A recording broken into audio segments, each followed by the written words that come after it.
இல்லை நான் என்ன சொல்கிறேன்னா முதல்ல ஒரு விஷயம் ஓகேண்ணா இந்த நீங்கள் சொன்ன மாதிரி இந்த நடுநிசி நாயகர்கள் இந்த ஹீரோ மட்டுமே இல்லை இன்னும் பலரோட தொடர்பு இருக்குது இவங்களுக்கு வந்து பார்த்தீங்கன்னா வந்து ஒரு ஷாப் வச்சு கொடுத்துருக்க வந்து நடிகர் இருக்கிறாங்க இன்னும் இசையமைப்பாளர் ஜிவி பிரகாஷ் குமார் இன்னும் நிறைய தொடர்பு லிங்க் தான் ஆமாம் ஜிவி பிரகாஷ் கூட இருக்கிறாங்க நான் வேணா உங்களுக்கு லிங்க் அனுப்புகிறேன் நான் சொல்கிறது இந்த ரிலேஷன்ஷிப்னா ஏதோ தப்பான ரிலேஷன்ஷிப் வச்சுக்காங்க ஆனால் ஏதோ ஒரு கிவ் அண்ட் டேக்கன் இருக்கு சரிங்களா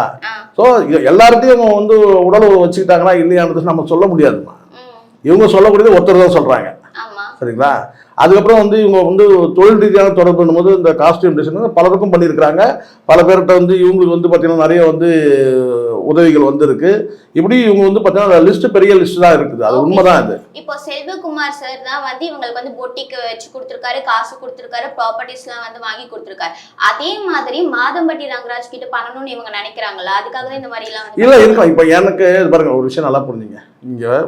பொதுவாக நான் சொல்றேன் இந்த விஜய் டிவி சில பேர் சொல்றாங்க கமெண்ட் கூட அடிக்கிறாங்கல்ல விஜய் டிவியில் போறவங்கலாம் வந்து டிவோர்ஸ் ஆகுது இந்த மாதிரி அப்படின்லாம் சொல்றாங்கல்ல இப்போ நான் சொல்றேன் இவங்களோட பழகினவங்க பல பேருக்கு டிவோர்ஸ் ஆயிருக்கு யார் கூட ஆமாம் ஜிவி பிரகாஷ் வந்து டிவோர்ஸ் ஆயிருக்குல்ல அவருக்கும்